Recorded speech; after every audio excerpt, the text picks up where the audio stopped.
Jayaraman Gautam. No, I'm sure. Those who are outside, please come inside the hall. We'll be starting in 5 minutes. Gautam, all the speakers are there?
Those who are online, we should be starting in 5 minutes.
Please be seated. We'll start now.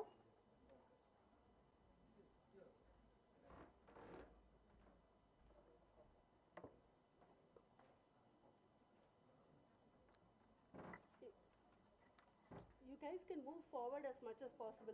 Please come forward as much as possible. Those who are sitting at the end.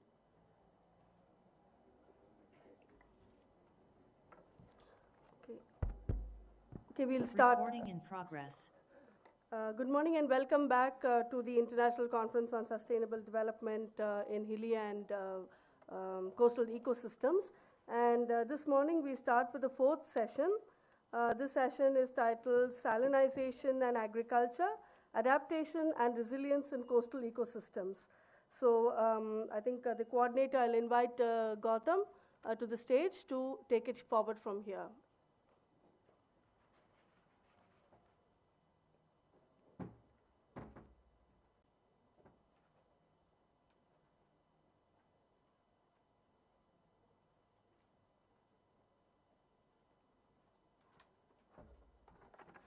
Good morning, everyone.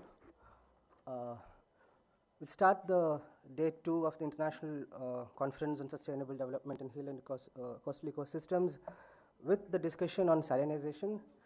Salinization has been identified as one of the key threats coupled with coastal inundation and sea level rise in many parts of the world in the recently released IPCC Assessment Report 6. And some of the hotspots of salinization are in South and Southeast Asia, particularly Bangladesh, Vietnam, and deltaic regions of India. So for today's session, we have speakers from all these three regions. We have with us Professor Dan Q Nan, who is a professor at the Mekong Delta Development Research Institute, Can Tho University in Vietnam. And we have Dr. Shilpi Kundu and Dr. Muhammad Mizanul Haq Kazal from the Sher-e Bangla Agriculture University in Dhaka. We have Deepak Johnson, Dr. Deepak Johnson from the Foundation of Agrarian Studies. And we have Mr. R. Nagarajan, who's the head of remote sensing at MSRF, Chennai. Today's session will be chaired by Dr. Professor T. Jayaraman. He's an expert in climate policy, energy and mitigation, and using interdisciplinary approach to climate policy, and particularly adaptation and climate change related to agriculture. He's also been part of the India's official delegations to the negotiations as well as the approval sessions of the latest assessment report 6. Welcome, TJ, and over to you.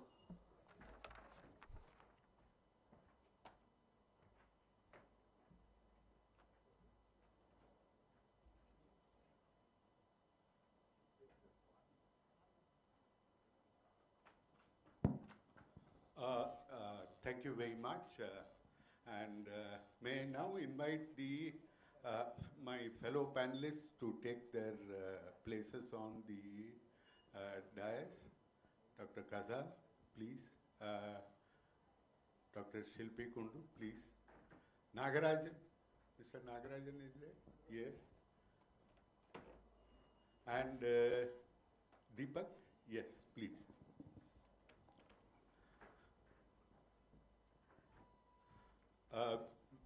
We are indeed grateful to our colleagues from Dhaka who made a special effort at their own initiative to join us here. So we perhaps will hold the record for the maximum number of physical speakers, offline speakers in any session in this meeting. So we extend a particularly warm welcome to their presence. We will be joined by Dr. Nyan from Vietnam on online. So let me begin by saying that the basis for this session is actually a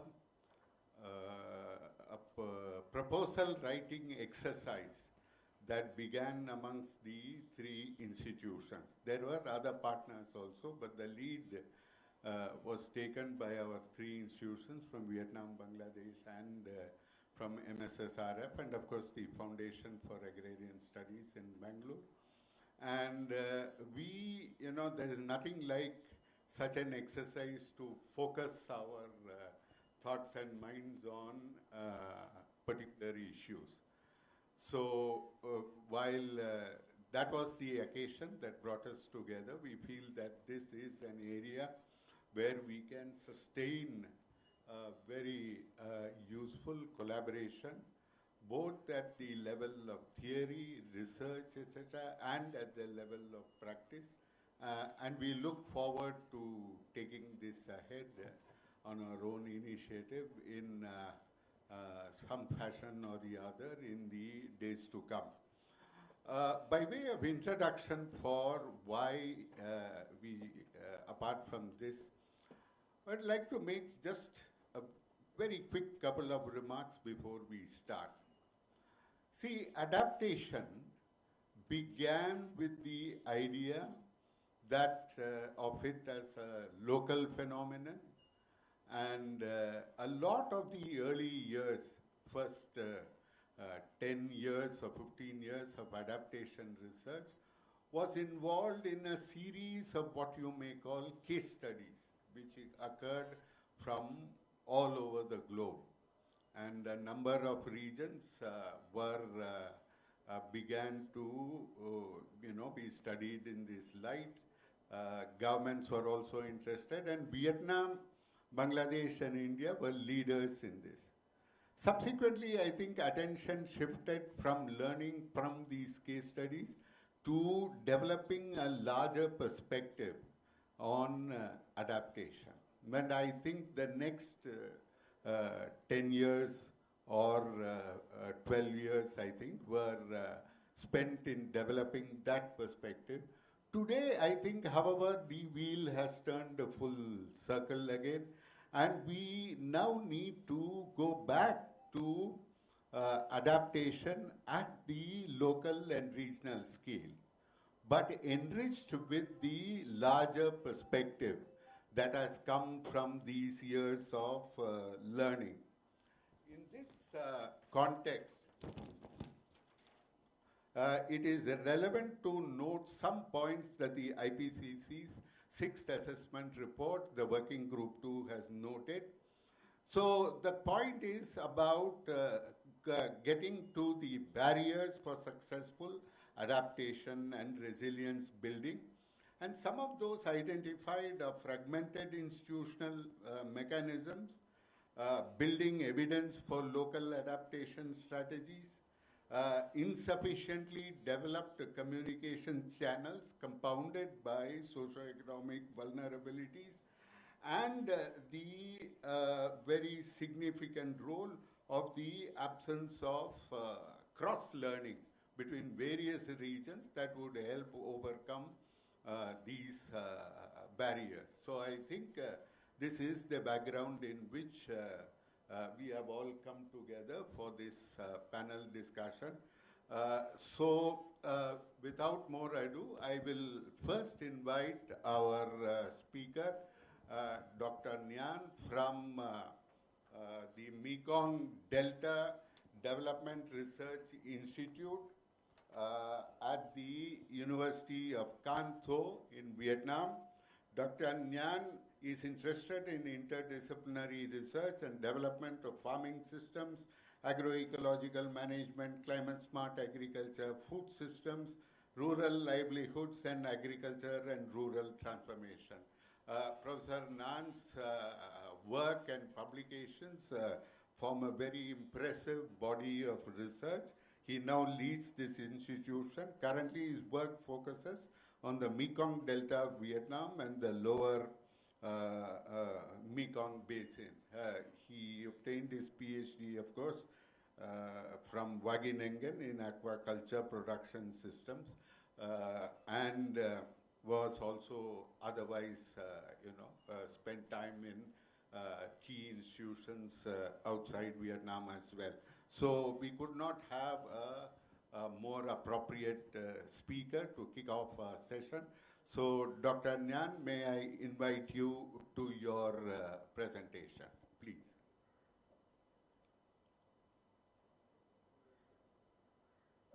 Thank Professor Rayaman. And also thank you for offering me great opportunity to participate such the event today. Good morning. Could you ask the coordinator sharing the slide for me, please?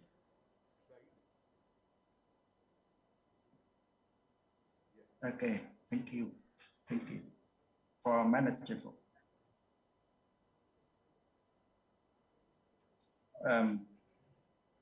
My talk about adaptive agricultural land use to salinization in the Mekong Delta.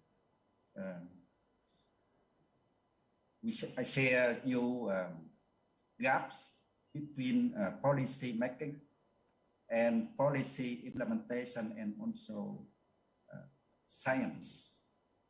And I think making policy macro policy very easy, but to implement effectively the policy in practical situation, I think more important and more difficult. So the science base need to support the process of implementation, where this is very important. Next slide, please. My talk focus on 4 main points. First, I mentioned about the driver and also stage of salinity intrusion in the Mekong Delta. Secondly, I mentioned about the impact of salinity intrusion on agriculture and livelihood. And thirdly, responses from macro policy and also local practices. And finally, gaps between policy and science. You see on the map, Mekong Delta located in the most downstream of the Mekong Basin. The Mekong Delta in Vietnam also like the downstream of Brahmaputra and also Meghna in India and also Bangladesh. Very low lying and also young, and depend on river discharge and also sediment loss from the Mekong. And agricultural production and livelihood here highly depend on water from the Mekong and also from the sea and also land. Mekong hydrological regimes and also sediment loss strongly affect to ecosystems and also agricultural production in the Mekong. In the wet season, with high river charge from the Mekong, in combination with locally rainfall, making monsoon flood in the upper part of the delta. And contrary, in the dry season, with low river flows and almost no rains locally, so strong tidal effect from the sea make in the downstream of the delta become salinized. You see on the map. So the issue of flood capture in the flood season and this water release in the dry season for the downstream use, very important issues, not only currently, but also in the future. Next slide, please. On the slides, you see the graph on the left-hand side. Publication also show the gradually increase in salinity in the last almost 20 years in different stations in the Mekong Delta. And on the map on the right-hand side, you see the area, the blue area showing inundation from monsoon flood in the upper delta, shrinking between the last 20 years because the reduction of the Mekong flows almost in recent years. Next slide, please. Besides that, combination with over obstruction of groundwater, not only for agricultural production, but also for other uses, and lower load sediment from the Mekong, making the land subsiding more and more. And you see the maps showing the blue areas larger and larger in the future, showing the elevation of the Mekong Delta sinking down below sea level. And on the graph on the right hand side, you see publication also show Mekong, one of the river in the world, starve of sediment for sustainable development. Yeah. Next, please. So, salinization is a normal phenomenon, but that's it in the past. Currently and in the future, not abnormally anymore, because more and more reduced flows and lower and lower sediment loads from the Mekong, and higher sea level rise in combination of local subsidence. And you see on the map showing in normal year, the blue areas showing salinization areas smaller than the extreme years occurred in 2016, a very extreme dry year. And you see the figure also show mean sea level rise in the Mekong Delta vary between 3 to 10 millimeter a year, but subsidence rate much more higher. So the combined effect between these two drivers very largely affecting salinization in the Mekong Delta in the future if people they don't have any effective measure to adapt with. Normally, salinity intrusion affect take about 1.6 million hectares, sharing about 40% of the total surface. But for example, extremely dry year 2015 and 16, and again 2019 and 20, the saline areas up to 2.1 million hectares, 500,000 hectares more, sharing about 52% of the total surface. Next slide, please. So, extremely salinity intrusion had heavily impact on agricultural production and also livelihoods of local people.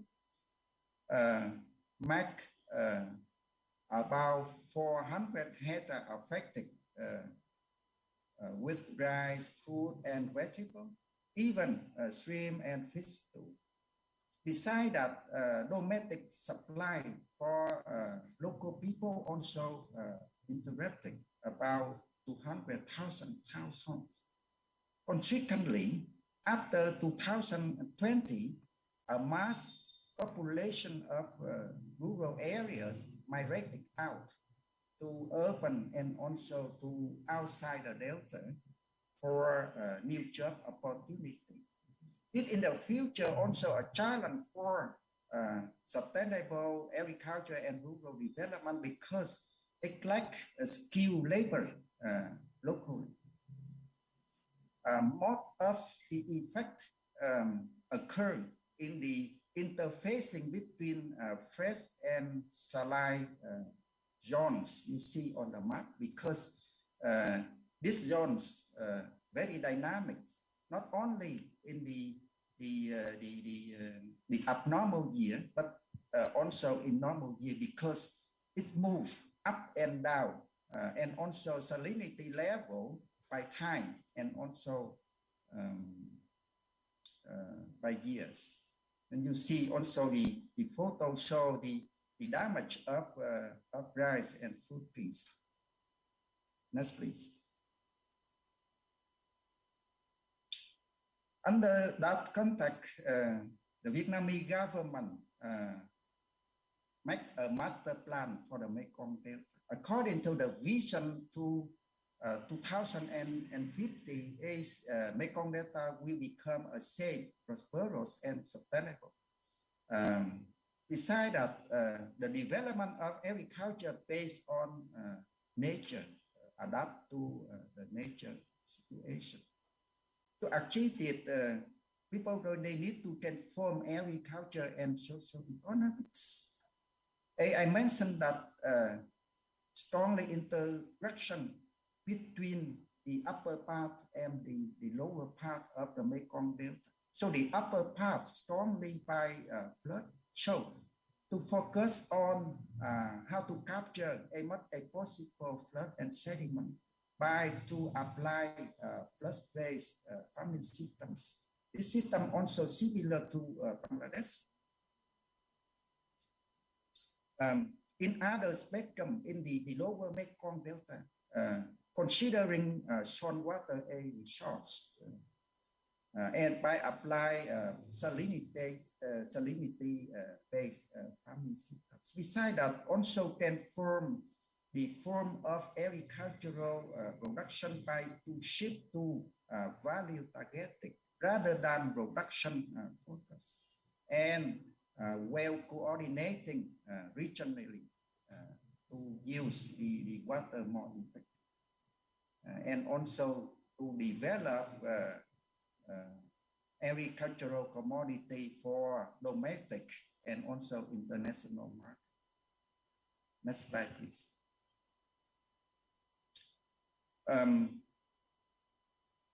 Locally, farmers they also responding to salinity intrusion by shifting their farming systems. The response is from the local farmers on to contradictory sides. On the left right-hand side, farmers they move to freshwater domain, apply intensive food, mixed fruit, feed grass and cattle farming, or dry fish or raw food integrated farming systems.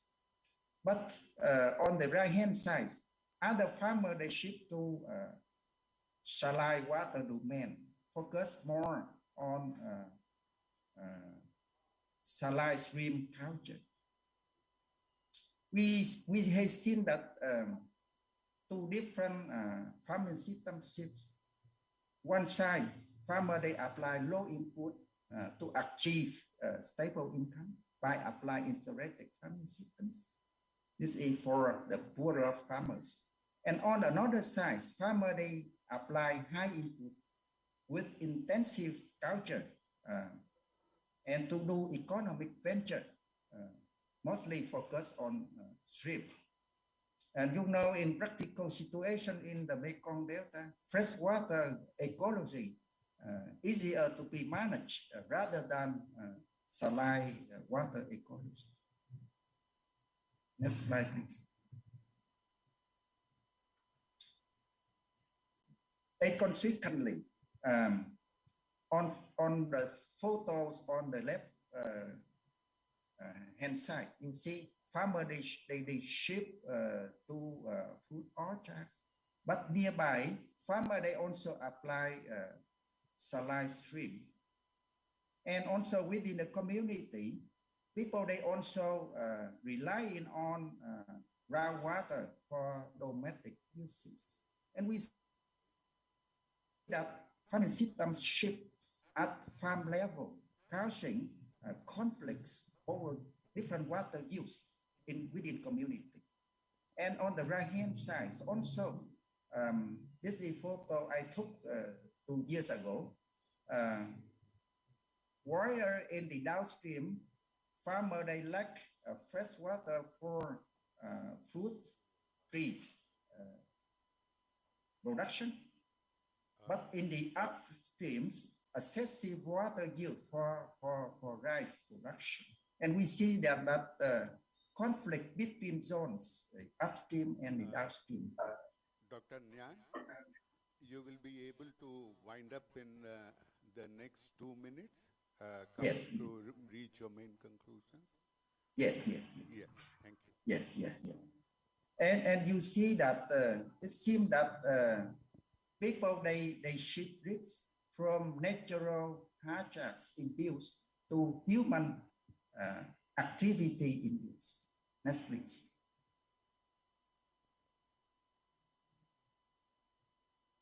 Besides that, we also see a trade-off between adaptation measure, and we see that it's shifting the whole areas to adaptive salinization farming systems in scenario 2. Reproduction would be lower. Requirement for agricultural also lower, but income increase. So you see the trade-off, and to show the trade-off, not only one sector, but also different sectors. Next slide, please. So with that situation, we saw that macro policy making, science and institution, some gaps. The right question is how to shift short-term farm level to long-term system transformation. We clearly see that farming system shifts need to be understood. The impacts trade-off as household and landscape. Secondly, the transformation not only at farm and farmer level, but also the whole agricultural production level, and need to be a viable agro-business at large scale need to be identified.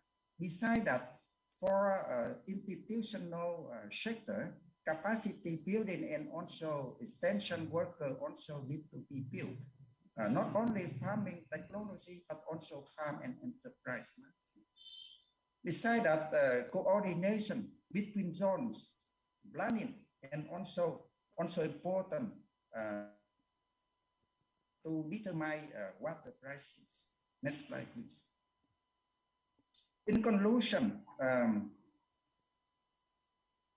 salinization in the dry season is a normal phenomenon in the past, but abnormal currently and in the future because external and internal effects.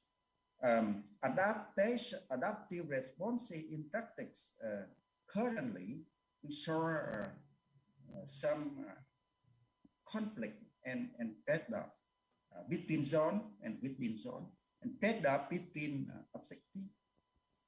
And lastly, scientific and institutional gaps constrains the robustness of policy implementation in agricultural transformation in the region. Thank you.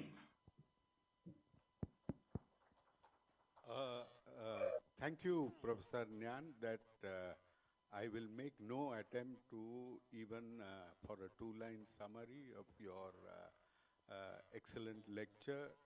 Every slide in it, I think, carried a lot of weight and very important dimensions of the problem were explored. So hopefully we'll have a little time in the questions, but we would think that it merits a longer presentations and more serious engagement with the kind of studies and work that is carried out by you and your institution. So thank you again, Professor Nyan. So let me move rapidly to the next speaker, Shilpi Kundu. She is Associate Professor in the Department of Agriculture Extension and Information Systems at Sher-e-Bangla University in Agriculture University in Dhaka.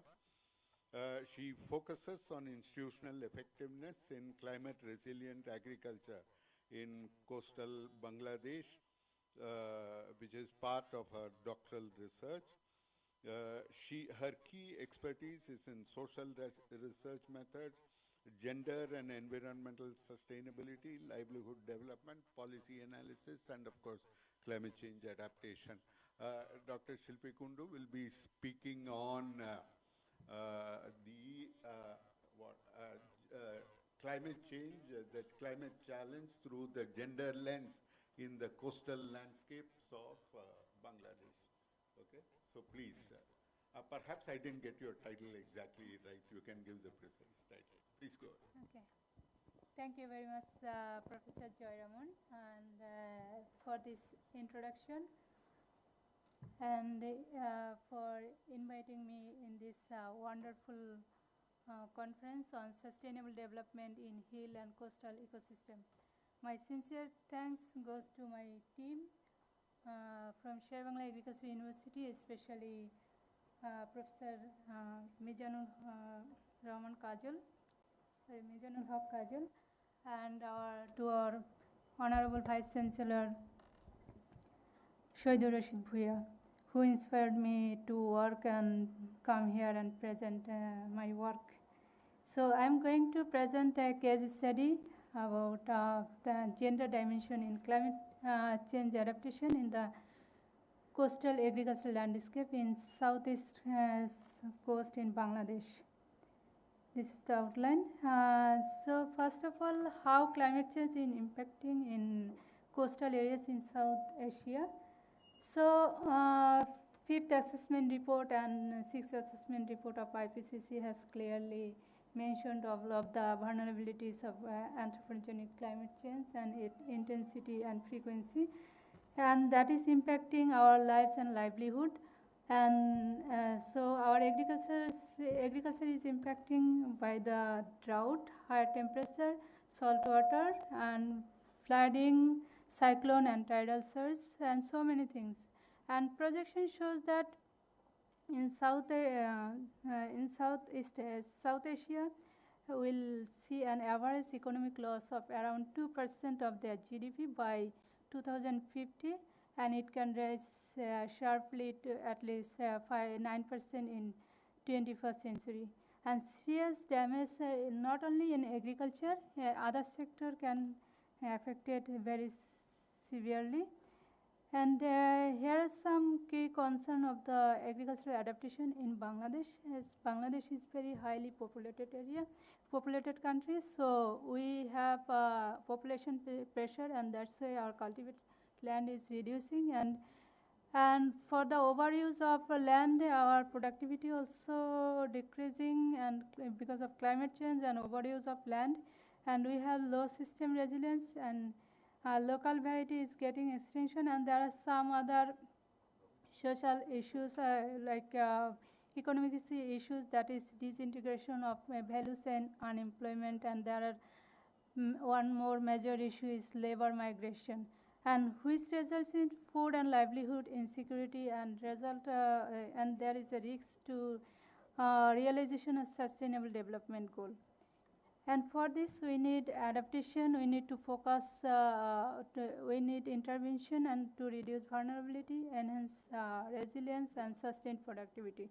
Some socio-economic and political setup also contributing to the adaptation, but climate change is impacting communities in different angles, like irrespective of age, gender, and livelihood.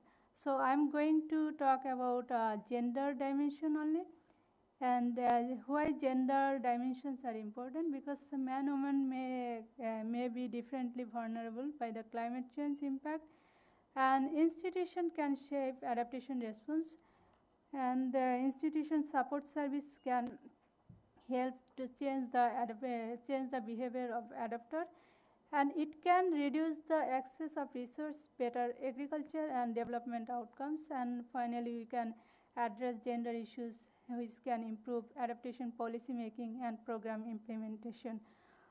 International, globally gender commitments like global policy instrument also recognize the role of gender, and they have added their program. Like here are the some of the example: Paris Agreement, COP24, Lima Program of Work, and UNFCCC Gender Action Plan, which emphasize the capacity building, women's leadership development, and gender responsive climate action preparation. And there are others like Sustainable Development Goal and Sustainable Development Goal 5, which focus on gender equity and empowerment of all women and girls. So this is the national Bangladesh national gender commitment, which in 2005 National Adaptation Program of Actions recognized that gender vulnerability, and 2009 that it is going to the actual some of the adaptation implementation. Gender is incorporated with that in this policy. And finally, that UNFCCC Gender Action Plan, we are focusing on that, and it is incorporated with the 7th 5 years plan, and onwards 8 5 years plan is going on now. So, as the previous speaker was talking about the salinization, and I'm talking little bit why coastal agriculture is more vulnerable because of the dominant causal factors in the coastal agriculture system, that is sea level rise, temperature, flooding, and tidal surge. These are the climatic impacts, and there are a lot of human intervention also affecting agriculture in coastal area, that is large scale aquaculture, and specifically prawn culture and crab culture, which is adding lots of salinization, salinity. That is previous speaker was saying abnormal salinity, which is adding to our soil and getting the problem in production system. So considering the salinization and gender issues, I am going to that this study applied a case study method for a socio-economic and gender analysis of the adoption of climate-smart agricultural practices and the challenge behind the adoption process in southwest coastal Bangladesh. And I am focusing on these 4 key focusing areas, where what is access to adaptation technology and validated practice, access and availability of financial resource, policy and institutional support, impact of macroeconomic changes. So based on that, this is my research approaches, which applied a qualitative approach, because gender is very sensitive, and that's why it is in-depth understanding is required, and that's why qualitative approach I consider for this study, and I use thematic analysis using NVivo 12 version. Some of the result observation and field observation and data analysis result that farmers' perception of climate challenges, and most of the perceptions that is salinity increases the top position, and following temperature rising, rainfall is somewhere it is very uneven, and somewhere it is very reducing, and natural disaster it is increasing. Every we are facing more or less every 5 years or 2-3 years interval that natural disaster is happening. Flood and drought also there, but sea level rise and riverbank erosion. This is very important things. Even our country like Bangladesh can be inundated within 21st century, but farmers or household people cannot recognize that, because who are living in the riverbank area, they can understand only. Others are maybe policy is not going to the rural level. And there is another one, thunderstorms, which is creating problem to the pregnant woman, who are very advanced stage in the pregnancy, they are getting some of the difficulties for the thunderstorm. I found in my focus group discussion. And farmers are very aware, to some extent they are aware about the adaptation regarding climate smart practices and their benefits, because their own experience and extension agents also from the government. We have Department of Agricultural Extension, and some of the NGOs are working, and development partners are working in that area particularly, because after the massive cyclone Cedar in 2007. So I'm coming to the main point, that access to adaptation technology and validated practices. Yes, women. Dr. Shilpi, you have about, I would say, 3.5 to 4 minutes. Okay. Okay, sir. Just to tell you. So women are getting some of the getting training and about the bio-pest control measure and organic fertilizer use, but problem is, and they are adopting validated practices, but problem is they cannot, that is small scale production, and when they produce more crops, that is value addition where they will sell. They have a lack of market access, and that market access, that input and output availability, and there are some problems in that area.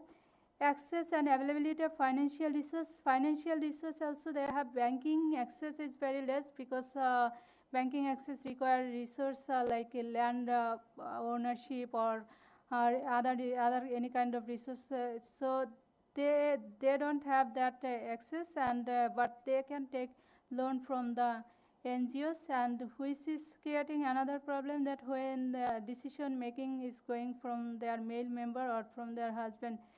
So socioeconomic development, they are taking part of the socioeconomic development by doing the farming activities, and by other activities also, like handicraft, tailoring, and collecting of non-wood product from the nearby forest, and labor participation in the labor market. But labor market, when they participate, they are not getting the proper wages as male member are getting, and moreover there is seasonal migration is happening by the male from the family, so they need to take a lot of responsibility in that time. Policy and institutional support, as I previously mentioned, that Bangladesh has some commitments to and it is like we are trying to incorporate that 30 to 50% women in this program, but it is not going well very smoothly in every places, because of that cultural issues, and institutional. Yes, self-help group is doing very good.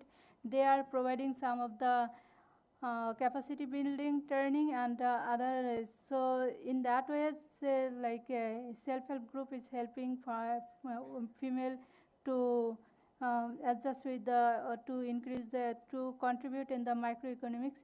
And macroeconomics, there are prawn and crab culture. That is another problem, because that is adding extra layer of extra level of salinity to the nearby agricultural field.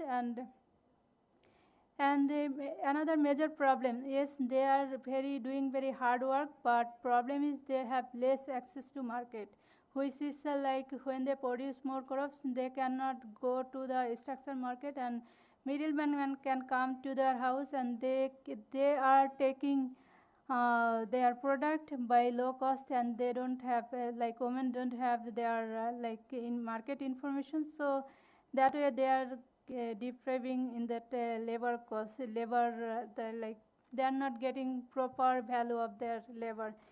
So summary and conclusion, I am saying that in Bangladesh, like genders, climate change affect the gender disproportionately, and there is notable absence in the coastal area, and mainly island area is morely like women role is not understandable there. So landscape, and they don't have equal right in the land properties right. So their decision-making power is going to their they don't have decision-making power. And gender equality needs to be addressed to support women in the agricultural sector. And way forward, for that institutional reformation is required, and social institution can provide that space for the women to develop their skills and knowledge in climate resilience agriculture. And they need to risk mitigation and risk distribution arrangement. So gender approach in climate resilience agriculture, macroeconomics, they are creating, like they are contributing a lot, and their labor is, they are putting a lot of efforts. So if that structure, adjusted structure or gender neutral structure is required for that thing, and more training and capacity building in value chain development is required. Thank you all for your patient sharing. Thank you. So we'll have question together at the end. Okay. Yes. Thank you. Now there will be also an additional intervention by Dr. Mohammad Kazal on agriculture management strategies in the context of climate change at the in Bangladesh. Professor Kazal is a professor in the Department of Development and Poverty Studies, a former Dean of Faculty of Agribusiness Management at Sher-e Bangla Agriculture University. Currently, he is serving as Director, Planning, Development and Works at SAU. Interestingly, Dr. Kazal has a long personal association with India. He did his PhD from IARI and I believe with Dr. Singh, who is here, and so and he has worked with other institutions in India. He has served at the FAO as a National Poverty and Social Protection Advisor.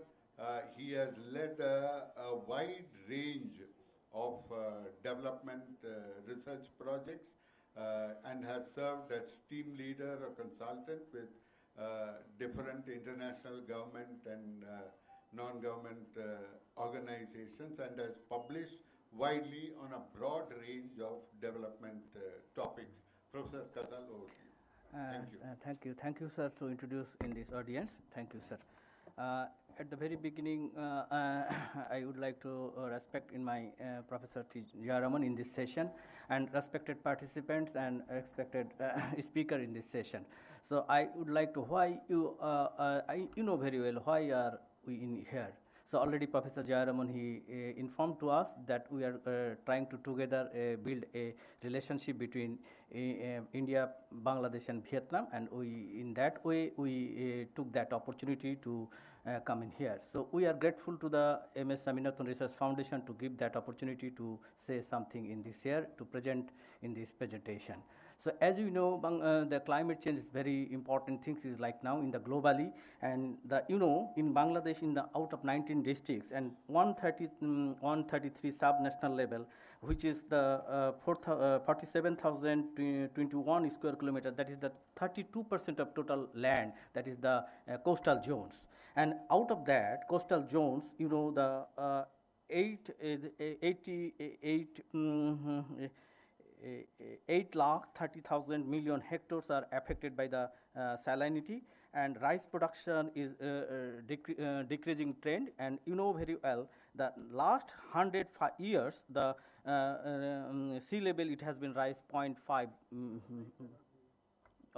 0.5 millimeters. So in that way we have taken, so this is the what is the things is like that. And also rightly very well, the Bangladesh government is taking so many initiatives to develop in the Bangladesh, and Bangladesh is processed through the planned economy as like that. Right now we are passing through the 8th 5-year plan. We very well, we have taken the Delta plan to 2100, and also we have taken the perspective plan. On that basis, the climate change is very important issues, and our Prime Minister, Honorable Prime Minister Sheikh Hasina, also taken the initiative to develop how we can accommodate in the climate change. And in that way, you know very well, sometimes we want to say this is a paradox of development in Bangladesh. So how we can go through that way? So it is actually management. So in that way, if we say a few words, so you know very well the climate vulnerable Bangladesh, why the critical geographical position and high dependence on agriculture for livelihoods. You know, we each and everywhere we are decreasing our agricultural land due to the population increase, and we are feeding all the population, 17 million people population we are feeding through the small lands. So high dependence on agriculture for GDP of the country. So GDP 12 to 13% coming from the agriculture GDP. So and 40.6% labor force participation in the agriculture, and nearly 66% population are rural population. So in that case, intensity of climate hazards, the natural hazards are common. It is very in fact. But climate change has induced some of the extreme weather-related disaster. Whatever the effect on the climate change, you know very well. And in case of our Delta plan, we have identified that the 5 hot spot area. Out of that 5 hot spot area, that is the coastal zone is the very important zone in that area, and we have developed how to we can address in the problem of the coastal zones. So in that way, climatic hazards, most reported effects of climate zone, increased temperature, it is a very unpredictable rainfall and soil water intrusion, whatever the things in the previous discussion, I am following the Shilpi Kundu. Due to these changes, the coastal areas become more vulnerable. Climate change induces the intensity of natural hazards, increase. This is the common phenomena, common due to that. So in case of the agriculture in coastal areas, you know, this is the mainly livelihood of option in that people, and we want to provide the food security, biodiversity, and fisheries production. And management strategy is very important, how we can feed the population of the coastal zones. So in that case, you know, this is the common phenomena, but in very, we can also see that is the adaptation, mitigation. This is the very, very common phenomena to we can address the problem. So in case right now is coming the geoengineering and on knowledge-based expansion. So how we can accommodate in the field level experience from the farmers, how to try to accommodate with them. So they can themselves try to accommodate in that way. So in most common are mitigation and adaptation. It is very important things is like that. So agriculture management strategies are more effective sometimes, implied the same times. You know, due to the, in case if you compare to the world, we are decreasing our land, our productivity is increasing due to the introduce the technology, but there is some yield gap. So in such a case, we also try to develop in the some salinity related variety and others way. We are trying to cope up with that. So mitigation is the mitigation is removal salt from polders and islands, helpful to mitigate the climate change impact, agriculture and fisheries production due to the increase in salinity. And adaptation, there are so many ways to adaptation. The literature suggests some of the important local adaptation strategies, adapting new crop varieties, changing planting time, changing land use, so cropping pattern, homestead gardening, planting trees, and migration. So some migration is the major problem also in that area, so due to the salinity or unemployment of problem. Policy initiatives necessary for adaptation strategies like innovation, new technologies, linkage, formal information, institution uptake, new facilities based on cultural values and local communication. Already I informed that one. Government has initiative taken to the how we can institutional back up with that one. And geoengineering, very most important thing is coming right now, but we are very lag of that things. So we are also thinking about how we can improve the technology in that way. Geoengineering needs careful calculation for balancing the positive side effects and avoiding the negative side effects. And knowledge-based expansion, I think so it is very important to give the importance to the farmers, because who are the farmers' perception knowledge are important for the uptake new technologies and application, and we are trying to farming system research to accommodate with the farmers' problem, and we bring to our institution how we can cope up with that adoption possibility. We are doing that kind of research. So this is the applied research. Through the applied research, we want to focus that problem. And in case of the conclusion, I want to the coastal agriculture maintain through the mingling farmers' knowledge, attitude, and perception adaptation options, mitigation policies, gender-specific participation. Already, you know very well, our colleagues, she presented the how we can accommodate the gender perception. In that way, in overall, we can want to give a backup problem, and we try to identify and how to we can develop in that region, because salinity is the major problem in that region. So in such a way, I took that opportunity due to my given that facilities and others. So I also again grateful to the MS Swaminathan Research Foundation. If we can future, you can Bangladesh, India, we can jointly take any venture research project, then it should be helpful for us. So we are thinking about that one. So in such a way, I am very much again thanks to everybody to give attention to me. Thank you to all. Thanks.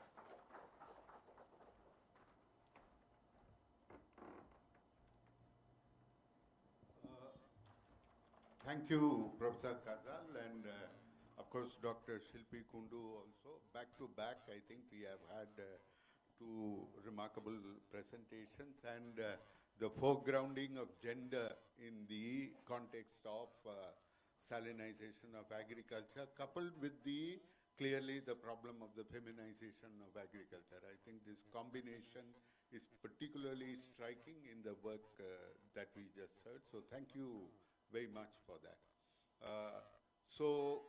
The next speaker is my good friend, Dr. Deepak Johnson, who is an associate fellow at the Foundation of Agrarian Studies.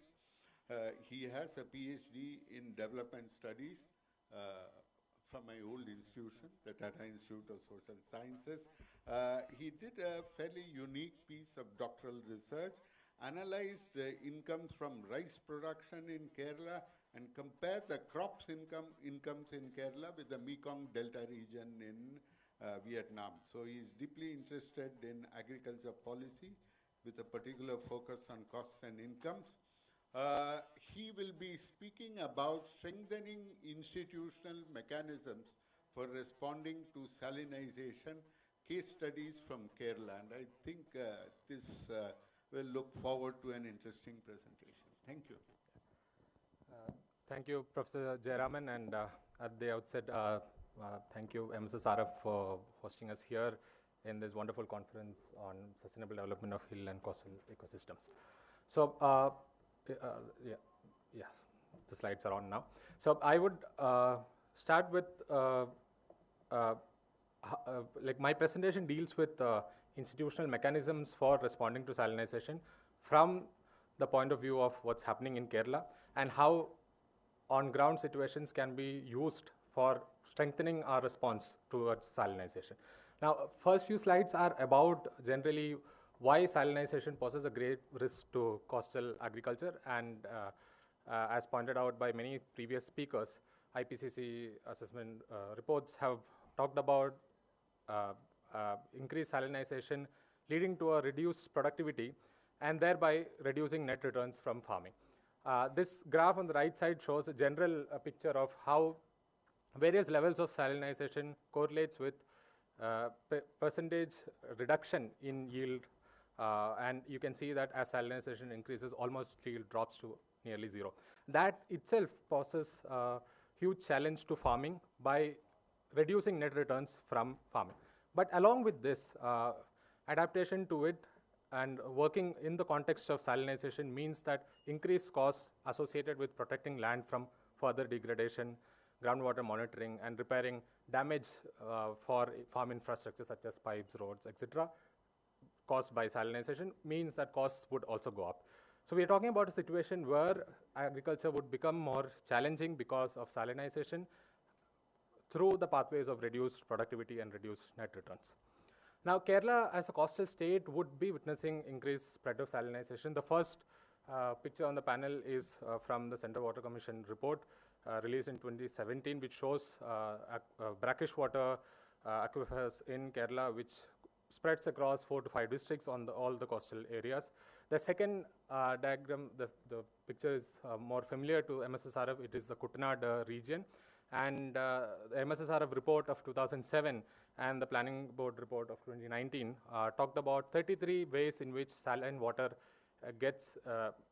saline water ingress happens in Kuttanad, which affects agriculture, even after the construction of Thannirbukam barrage, which was to prevent saline water intrusion. And the third diagram is about another satellite-based imagery and overlaying the regions affected by salinity in Kallada irrigation project in Kollam in southern Kerala. And there are some such studies which also talk about what are the temporary measures which farmers are taking to prevent salinization. Now, while these measures are being discussed and practiced to some extent, adaptation to salinization needs to be discussed further, and that's what I'm showing here. I don't know whether the slide is visible. The figure is extracts from the Agriculture Contingency Plan from 2011 for Thrissur and Ernakulam districts. It talks about saltwater ingress in the context of delayed release of water in canals and for drought. And it shows some of the coping strategies for this situation and advocates change in cropping pattern, moving to short duration varieties, delays in planting to combat salinization, and also changes in, or adoption in agronomic measures such as direct seeding and changes in cropping practices. So some commonly suggested adaptation strategies have been building of structures, either permanent or temporary. Mitigation and adaptation strategies have been building of permanent or temporary structures to prevent entry of salt water. Appropriate land use planning, shifts in cropping pattern, changing in cropping calendar itself, and adoption of plants and crops which are salt tolerant. So development of new varieties is also something that have been talked about. But what does the challenge really mean on ground? And this is where we come to the case study of farmer collectives operating in Kerala. The management of agriculture, which is marked by numerous small and fragmented land holdings, makes adaptation increasingly difficult. And this is common across many of the developing countries. And Kerala's case of farmer collectives offers an interesting case studies to actually look at how coordinating between different agencies are solved by collective organizations. Now, I take the coal wetland region, which is part of Vembanad coal Ramsar site, and also very similar to the Kuttanad region, which many of the speakers yesterday spoke about. So the photograph is of coal wetlands during the rice cultivation, and it has a unique geography where you'll see soft-like depressions covered by areas where upland crops are cultivated. And coal wetland region is a unique agro-ecosystem spread across Thrissur and Malappuram districts in central Kerala, covering about 12,500 hectares. It lies parallel to coast and interconnected with canal network, and faces ingress of saline water in summer months in regions closer to coast. It accounted for about 6% of total area under rice cultivation and about 7% of total rice production in Kerala. Among all the rice agro-ecosystems in Kerala, it had the highest yields in mid-2010s, and my field study during 2018-19 showed that yields were higher, about 6.5 tons per hectare of paddy. Now, farmer collectives actually play an important role in facilitating rice cultivation. Agricultural land is owned by individual farmers across Kerala, but cultivators form Patashegaram, which I call as farmer collectives, which are groups of farmers cultivating continuous fields, often separated by natural boundaries. Now, these are registered entities with elected committees, and it's an institutional arrangement present across Kerala. In the coal wetlands, they assume a greater importance because they also undertake dewatering of land before the cropping season to make it suitable for rice cultivation. According to the data from 2013-14, there were about nearly 200 farmer collectives spread across 34 village panchayats in Thrissur and Malappuram districts. And main function of it is to undertake dewatering operation because the low-lying areas will be inundated during the time of monsoon, and just before the cropping season, this water has to be pumped out, and this operation was historically undertaken by farmer collectives. But they also coordinate among different members and engage in some revenue earning activities, thereby partially offsetting the costs incurred for their day-to-day tasks. Now, I take the case of Adat village panchayat. As you can see, it's closer to the coast, and the green shaded portions are the coal wetlands. It's a village panchayat situated in Thrissur district with around 7,000 households and a population of about 32,000 people spread across an area of 23 square kilometer. Population density is about 1,400 people per square kilometer. The prominent crop is rice. Nearly half of the area is under rice cultivation in this village panchayat. but banana and other vegetables and plantation crops like coconut, arecanut, and nutmeg are also grown. For rice, there's a single season which spreads from about October to May of every month. Yeah, so there are 13 collectives in Adat Village Panchayat, comprising mainly of small farmer households with ownership less than 2 hectares. If you look at the average area per farmer, it's mainly about 0.4 to 0.5 hectares. So they are mainly marginal farmers, and the farmer collectives, the names are not very important currently for this presentation, but they vary so much in size. The smallest farmer collectives operate about 34 hectares of land, and the largest about 200 hectares of land, with membership varying from 63 farmers to about 450 farmers per collectives. Now, this dewatering and irrigation continue to be the major activity. So I undertook a study of balance sheet of 12 collectives from the panchayat, and the amount that they spend for irrigation related costs continue to be the major component for most of them. The total expenditure for Padasegra or the farmer collective is about, it varies from about 6-7 lakhs for the smallest collective to even up to about 2 crore for the largest collective, which engages in a lot of other activities. Nearly about, for a medium and a small size farmer collective, 40 to 50% is spent on irrigation. But as the activities increase, there is a lot of expenditure incurred on other components which bring revenue to the farmer collectives. What are these other activities? Construction and maintenance of farm roads, which goes along with maintenance of irrigation canals. Then cultivation of coconut on bunds. Some of them are also engaging in fish rearing. They are also agency for storage and sale of fertilizers and plant protection chemicals. Now, about 3 minutes. Yes. Now, while they operate on these different activities, we have to understand that these are having some implication on incomes of cultivators. And it also has to be noted that they operate in the context of public support for rice cultivation. And these are some of the measures of support which is there in the table. And my calculation from 2018-19 field data showed that nearly 2/3 of the support was given by state and local government agencies. The operations performed by farmer collectives are in addition to these direct forms of support. Now, let me come to how we can see the collectives broadly. Now, the next slide. Yes. Yeah. So we can see that collectives are working with different agencies such as cooperative banks in obtaining credit on a lower interest for the work that they undertake. They also work with cooperative banks to make sure that the service delivery is easier for member farmers. They work with government agencies, village offices for verification of the documents. They work with Department of Agriculture for getting subsidies for undertaking the common operations. They work with the Civil Supplies Department for facilitating registration of farmers for procurement. They work with the procurement system of private millers to arrange for transport to these milling centers from fields. And member farmers interact with farmer collectives. My survey showed that from the sample of 65 households which I surveyed in 2018-19, nearly 95% of the households had actually contacted committee members during that entire cropping cycle, or were aware of all activities undertaken by farmer collectives. Now, in undertaking these activities, they also act as agencies for disseminating information and providing access to modern machinery. So some of this are information boards from farmer collective organizations. This one talks about the amount of lime or calcium carbonate to be applied on farms.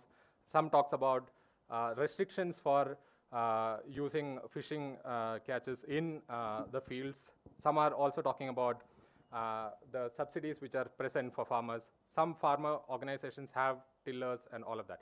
So yeah, coming to my last slide, which is about concluding from the whole scenario that I have presented in front of you. Farmer collectives in Kerala offer an effective institutional mechanism to coordinate among small farmers and are an alternative, offer an alternative to combine activities for tackling issues arising from salinization. Now, however, a detailed understanding of the current context is necessary. Collectives operate in a society with land reforms in Kerala, therefore, you won't find so much of inequality in terms of land holdings in Kerala. Perhaps that's making the working more effective. they use modern science and technology for agriculture, and this is very important. They don't work with traditional means of agriculture, and although they are farmer bodies which are present with wider networks on the field. And they also engage in various revenue-earning activities in order to make farming profitable for the community as a whole and also for individual farmers. Now, I think more studies into how farmer collectives subsidize costs and interact with various agencies are required for equipping them to take up challenges posed by salinization. Yeah, thank you. Thank you. Thank you very much, Dr. Deepak Johnson. And it's a very important this thing of how meeting the challenge of adaptation requires institutions on the ground. And, but they take place in a macro context. It's not as if they can emerge, suo moto right from among the farmers themselves. So the combination and the intricacy of that was very nicely brought out. And I think this is something in adaptation. Even though perhaps that's not where you started, I think it's very important learnings here. Last but not least, if I may say so, our dear colleague, Mr. Nagarajan, who leads the GIS and remote sensing lab associated with coastal system research in MSSRF. He's since 2011. He has over 18 years of experience in GIS and remote sensing applications for planning, monitoring, and evaluation of natural resource management project. Prior to his assignment, he used to work with Google, so that's must have been very. We have benefited from his experience there. His current area of research interest and modeling and assessing blue carbon sequestration using remote sensing techniques. So he will be speaking on assessing soil salinity and impact of sea level rise using remote sensing techniques. Over to you. Thank you, sir. Thank you for a brief introduction, sir. Good morning to all. Today I'm going to present about the assessing soil salinity and impact of sea level rise using a remote sensing technique. So as you all aware that we are already facing the climate change impact throughout globally, we are facing it.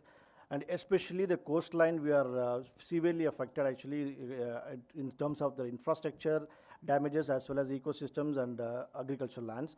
So I'll be presenting more about how the science and technology can be used to measure and monitor the saline affected lands. So we have been listening like more of adaptation mitigations and from the day one actually. So where to intervene, how to monitor, how to measure, that's very important to regional intervention actually. So I'll be concentrating more about the technology perspective here. So as you are all aware about the soil salinity is limiting factors for the agricultural productivities along the coastal areas. And it is because of the most sea level rises and erratic rainfalls makes the coastal areas more vulnerable. And the salinization also is because of most of intrusion of saline waters because of the over exploitation of groundwater and storm surges occurring during the cyclones and other phenomena. And saltwater intrusions also towards the landwards, it's a big threat for the aquifers also, where we are losing so much of fresh water which is used for the drinking purpose. And this is more about the national perspective, how the salinization is happening here. And in the map you can see globally almost 8-10 million hectares of areas is saline affected. And particularly India itself, 6.73 million area is salt affected, which will increase almost, it's projected as almost 16.25 million hectare will be soil affected by 2050. About 32 to 84% groundwater used for irrigation is either saline or brackish. So according to the report, 10 million hectares of land lost each year because of the salinity caused by the irrigation globally. In India, almost 10.78 millions of ecosystems, around 7,515 of long coastlines, where 3.1 million hectares of salt is affected in the coastline itself actually. So you can see in the map, so most of here it shows the inland salinities as well as the coastal salinities, but some of the areas the coastline salinity is missed because of the larger scale in the map actually. So what is salt intrusion? So seawater intrusion itself is a movement of fresh water due to the natural process or human activities. It is caused because of decrease of groundwater levels or rise in seawater levels. So as you see in the picture, so too much of groundwater depletion is happening actually because of the extraction of so much of water. So there is a report says that the salt water rise 40 feet for every 1 foot of freshwater depression. So coming to my discussion, actually I'll be focusing more of coastal Karnataka, where we studied a project called Biosaline Agriculture Project. So where particularly about coastal Karnataka, if you take, the salinization happened almost 55,900 hectares of the productive agricultural land in the Karnataka coast, where the small islands and estuaries are severely impacted because of the salinity. And the seawater intrusion also, you can see the freshwater systems and groundwater aquifer are also very much affected in the coastal areas. And in our studies, we found that there is a 28 estuaries along the coastal Karnataka, where most of the salinity is increasing towards the landwards. Actually, that's also we observed in our study. What you're seeing is the land use land cover map of Karnataka. So we have prepared this land use land cover using the high resolution satellite image from ISRO. So 5.8 meter satellite images has been procured and used for the study. So to understand what is the real land use pattern of that area, how much agriculture is there, how much land use, how much salt pan and how much aquaculture is there actually. So that kind of information we want to start it before we start the work. And these are some of the observations we noted in that particular Karnataka coast. So where the tidal waves of the Arabian Sea mixed with the fresh water and the upstream rivers due to the turbulence generated by the wind and tidal currents, and the results in changing the salinity of the subsurface during the summer months. So many farmers conveyed that they're not able to raise a second crop because of that during the summer it is completely saline and only one season they can go for a cropping. So that's also because of sudden change in the weather as well as the long rainy, non-rainy days during the rainy seasons and extended summer lead to the bad worse situation. As a result of that, the rabi crops such as coffee, green gram and other crops only they can do it only in the upper reach actually. So there's an oscillation of soil salinity strongly associated with the length of the dry season. So hence, it is important to study the spatial and temporal variation of the soil salinity in that region for any interventions. So my objective is more of soil salinity mapping and the physical vulnerability assessment in the Agnostic estuaries. So we have a detailed discussion with the soil experts in the Karnataka state where to start how to map that particular soil salinity, because we are going to study the regional scale. So just like that we can't intervene in the regional scale, so we want to hear from the experts. So based on the expert consultations, we decided to have a 250 meter by 250 meter grid around the estuary. So as you can see in the map, this is a study area we have delineated and we have taken samples from that region actually. So based on the laboratory analysis, we collected the soil samples and it is taken to the laboratory and it is analyzed by the University of Dharwad, where you can see that most of the lands, you can see the, to our surprise, the inland part, this particular part get more saline actually, the round one, where you can see it's severely affected. It's almost more than 16 decisiemens per minute, per meter. Salinity is also building up in these areas. So this is really helpful to work, the constant on a work actually, where we can implement our projects actually. So this studies also we carried out. And the same way the pH also analyzed and the pH is also mapped in that one. So you can see the red patches that are extremely acidic in nature, where it's almost 88.72% of soils in that region is particularly problematic regions. So we measured this soil sample using the field sample. So we found that it is really difficult to collect all the soil samples and collect in the field and work on it. So it is decided to use high resolution satellite image to work on the soil sampling methods to quickly analyze this one, measure and monitor this one actually. So we adopted the methodology to use the high resolution satellite image, WorldView image. We procured WorldView satellite image, which is almost 40 centimeter of satellite image, so that we used in this research. So these are the methodology we adopted actually to process the satellite image. So here we use satellite image as well as in situ data also to validate the work also we used data. And we also used EM38 instrument, which is electromagnetic instruments, which is quickly we can measure the EC, the field very quickly. So that data also used to validate our satellite image output. So on screen, this is a screenshot of the digital globe image, which is almost 40 centimeter image. So we can see the 40 centimeter pixel data. We can clearly see that, and we can use it for analysis also. We can do that. So these are the different indices we have performed to understand the soil salinity. So worldview itself has almost 4 bands we are using. So combination of different bands will give a very good result. So we understand from the literature, we have to do some 6 to 7 indices, combination of different bands. And so each band you can see in the image. The first one is soil salinity index image 1, which is a combination of green and red band. So likewise, we almost carried out 7 indices, vegetation indices we carried out. So you can, in this particular image, you can see where the soil salinity is growing up in that particular region. You can see it near the estuarian part. So likewise, we have done 7 vegetation indices we carried out with the combination of different spectral bands. And in that particular one, vegetative soil salinity index is more correlated one. So we did a regression analysis also with the combination of the field data as well as with the satellite images, how it is performing. And each indices, you can see in the screen that S1, how much it is correlated, and likewise S2 and S3, and SAVI index, and NDSI, and VSSI. So finally, we got to know that VSSI is performing very well. So we have taken that VSSI model, and the regression equation has been taken, and it is modeled in the remote sensing images. So VSSI is basically a combination of the spectral indices with the linear regressions we did it. So this is the final output. We got it from the machine learning algorithms. We used machine learning algorithm to run this model. And as you see in the screen, this is the EC generated from the high resolution satellite image with the field data and machine learning modeling. So where you can see that more EC is building up near the water body, and it's slowly expanding towards the landwards. So these are the findings we have. We did this project. And this is particularly useful, quickly we can scan through this satellite image and we can find where exactly is happening. With the minimum sampling, we can do that. So this kind of model can be upscaled to the other part of the country and other part of the ecosystems also to quickly have it. Because, so far we do not have exactly where the salinity is happening, where the intervention can be taken part.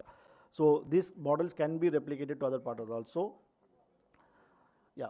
So when we are working on the worldview satellite image, we also find an interesting thing where there are so many inlets are around that particular estuaries, which is not even regulated actually. So that's a major threat for the salinization happening to the inland also. As you can see, this is completely going, this opening is completely going inside the landwards actually. So we mapped this kind of inlets also. We have mapped it in that using that satellite images. So this, you can see this image, this opening is clearly is going inside the landwards actually. So these kind of inlets has been identified to the satellite image, and the suggestion has been given to arrest this one by constructing some sluice gates or check dams, mesh things. And next we simulated, like what if there is a sea level rises happening, so what area will get inundated, how much area it will get inundated. So we used a digital elevation model. Yes. 2 minutes? Yes, sir. Yeah. We used digital elevation model and with on top of the satellite images. So you can see we use IPCC scenarios. If there is a 0.25 meter increase in sea level rise, how much area will get inundated actually. So you can see the image, if there is a 2.5 meter sea level rise, it is almost 256 hectares in my study area will get inundated. If there is a 1 meter sea level rise, almost 2,000 hectares will get inundated. So particularly you can see this part where it is rectangle, that part will get more inundated, where our work is also concentrated for gaga cultivation of the things. So this is some of the screenshot of the agnostic type of the Ghazni lands, how Ghazni lands are there.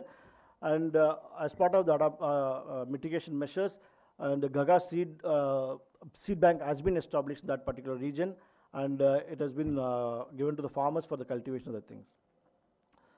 So finally, I would like to share one more thing. So we did coastal agriculture, for a particular coastal agriculture, In Weather we created Panay app. So as you all know that weather pattern is not similar for the entire district actually. It changes from even block to block it changes. So we have the own weather station over there and process the weather data, and it has been pushed to the farmers also. And we have the application through mobile applications. We are given the agro advisories, and this customized one actually. Well, I think I'm sorry you are at the tail end, but yes, yeah.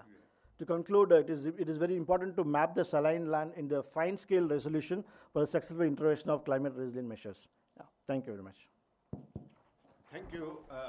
We are, the responsibility is mine that for time control as chairperson, but I think we've had a very in-depth discussion, and we have time, if with the organizers' permission, 5 minutes over 11:30.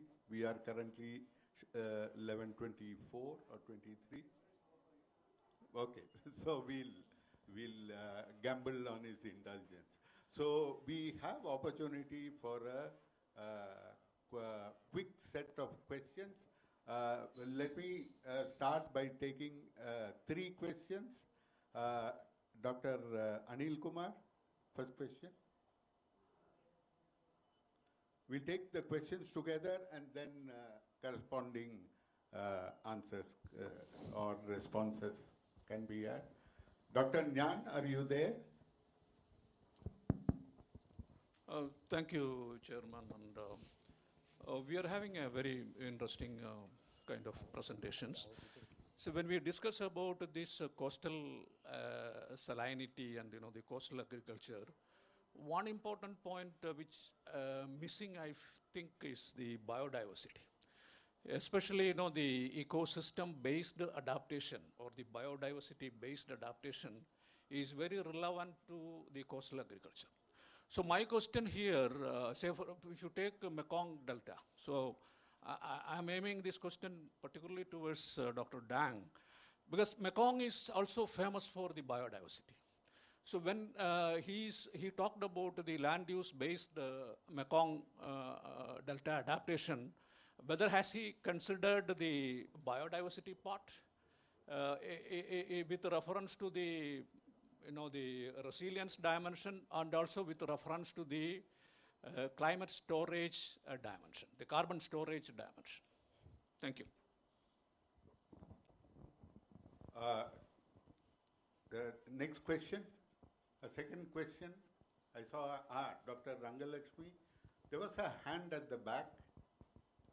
Perhaps they don't want to ask the question. Yeah, while practicing ecosystem approach, especially for agriculture, what are the key challenges and opportunities they have? One, this is pertaining to Vietnam context. And second one, with reference to Bangladesh and gender, you have analyzed the key constraints for practicing adaptation strategies in the context of increasing climate change issues. What are the key technologies you have been promoting to improving their capacity and decision making in farming? And third one is with reference to Padashekara Shamiti, what is the gender percentage and perspectives ongoing, opportunities for inclusion also? I think we will, I don't see another hand immediately. That was that hand at the back I was looking for. Yes. Please go ahead. Please keep your question brief. Yeah. So that we This is to Nagaraj. So this application of the mapping, can we impose in the inland? We can study, like we can use this to monitor the inland salinization. And the second thing, can we see the rate of salinity area spreading? You have shown the, if we, some depth of sea water infiltration, this much area will be affected. So what will be the rate? For example, when you talk about the sea level rise, this much area of coastal area will be affected. So similarly, with this GIS mapping system, can we measure the rate of the land of which is affected by salinization? Yes. So now I will invite the speakers to respond. Dr. Nyan, are you there? Would you like to respond first, please?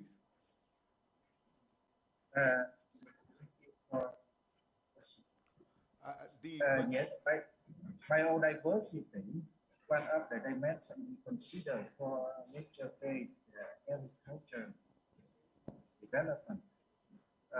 But you know, in that text, also trade-offs between to achieve biodiversity and also other objectives. The more diverse farming systems with interactive enterprises offer stable income and also ease for farmers. But in terms of high income, not enough to attract farmers to follow because low income. They rather adopt other intensive forms or moving out agriculture for their better livelihood. You know that in the Mekong Delta, but I think also the same in Bangladesh and India, rural labor now aging and aging. So biodiversity and interactive farmer system to keep more diverse, mostly suiting elder people rather than the younger generation. So you know, always that another aspect in labor, the more biodiverse and also more interactive farming systems is labor intensive. So you know, always that. But biodiversity, one of the dimensions we consider. Thank you. Okay. Thank you, Dr. Nyan, for your response. Dr. Shilpi Kundu, would you like to?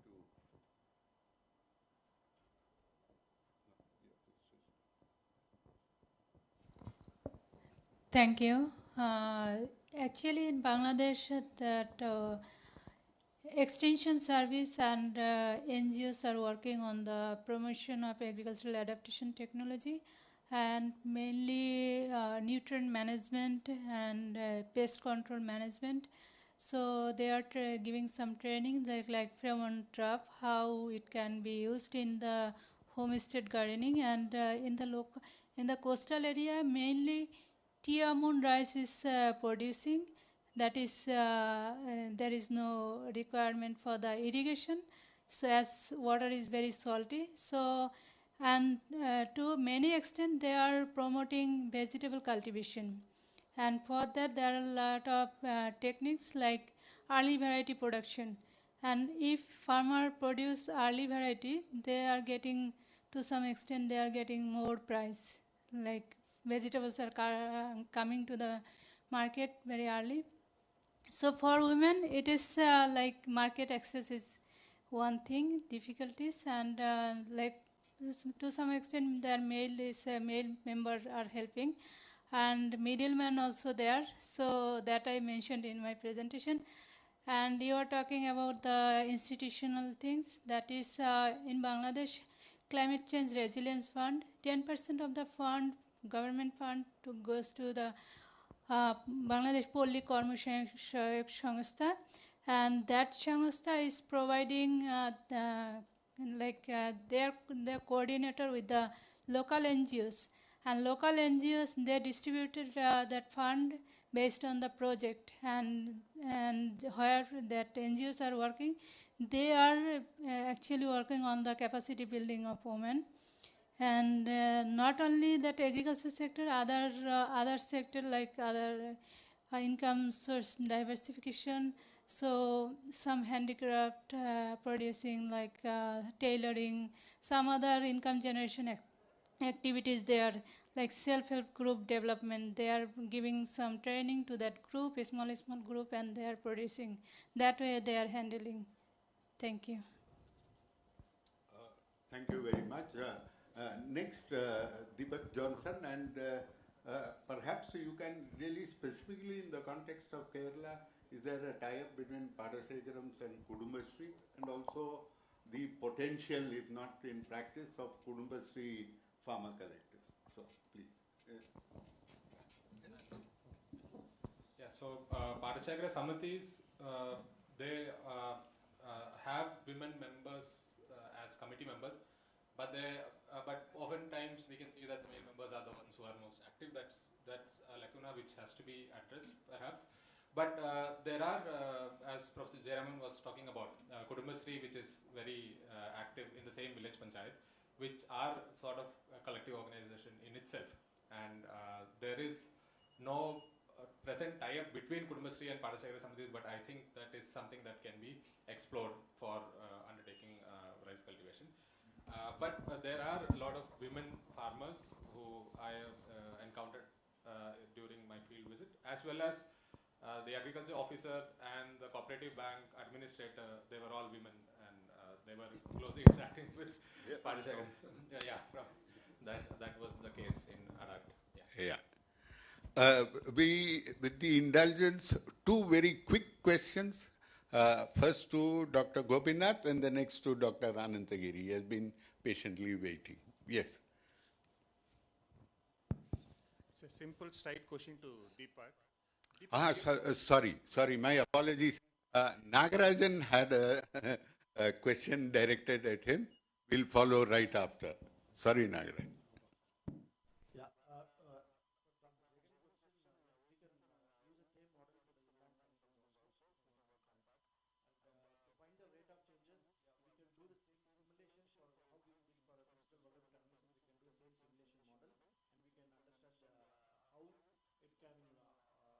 Salinity can increase over the period of time, we can study that also. Thank you. Dr. Gopinath, please continue. Deepak, you would have compared how this Padasagara Samiti is working in, say, farmer collectives working in Kerala, then other states. So what's your suggestion to empower these farmer collectives in other states and also in Kerala to handle these adaptation strategies? Yeah, and maybe you can add just two sentences about the comparison with Vietnam. Dr. Anantagiri? Yes. Thank you. My first query is to Dr. Anantagiri, with due apologies, we have time for one query. So please focus on one.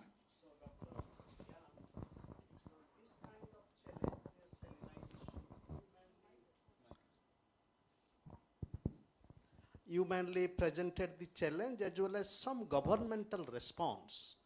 But what is the kind of response from the people like social action groups, civil society organizations? If you could kindly please help us. Thank you. Thank you very much. So, Dr. Nyan, would you like to respond briefly to that? It was a brief question. I'm sorry, I'm not here. So the question was, Dr. Nyan, that you spoke of the government response. What about the response of people and people's organizations? Yes, here, not only farmers, but also, farmer union and also women union also try to help farmer to transform their farming systems. Beside that, local extension service too. In Vietnam, extension systems in publics, so to support farmer to shape their adaptive systems. But I thought that mostly intervention focus on farming activity. What we need is science-based and also institution to shape intervention at farm level to the whole systems in order to transform the agricultural community rather than only farmer activity. Thank you. Thank you very much for that response, Dr. Deepak. Very briefly.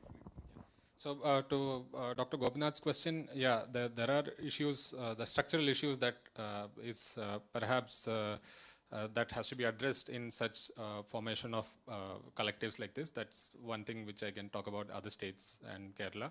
About Vietnam, it's very interesting because Professor Nyan is also here, and Vietnam has communal level farmer organizations which take care of irrigation, and there are commonly installed pump sets like what I saw in Kerala. But perhaps the difference here is it's more active and more engaged in revenue earning activities, other revenue earning activities than just focusing in Kerala compared to Vietnam, where they are mainly focused on rice cultivation and irrigation on rice. Yeah. So I think we have exhausted our time and we also our goodwill at this point. So thank you very much. Just 3 takeaways I want to highlight. One is the importance of seeing this as a multi-hazard phenomenon. It's not just sea level rise. Second, the intersection with the specific socio-economic characteristics in the region and the larger macroeconomic and state policy processes that are at work. Third, governments are not silent. Perhaps in India, the union government is not as aware of these issues because of our larger structure, but certainly state governments are to some extent aware.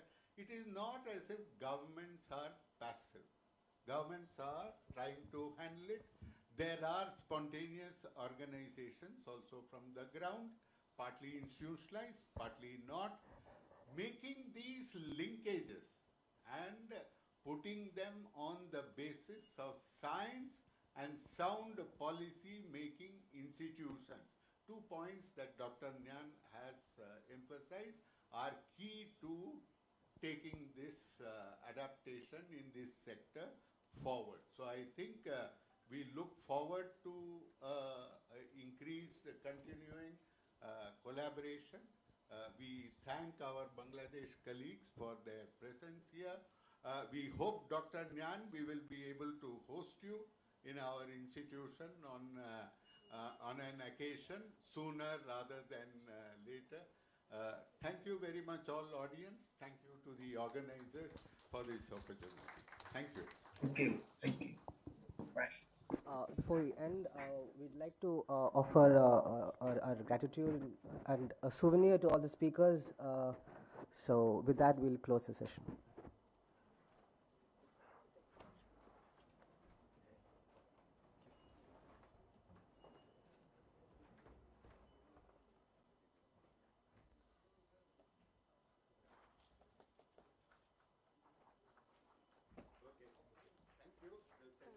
Thank you. Thank you, Dr. Jayaraman. The session is now closed, and we'll break for tea and coffee. It's on the outside in the pantry as well as for the staff in the courtyard.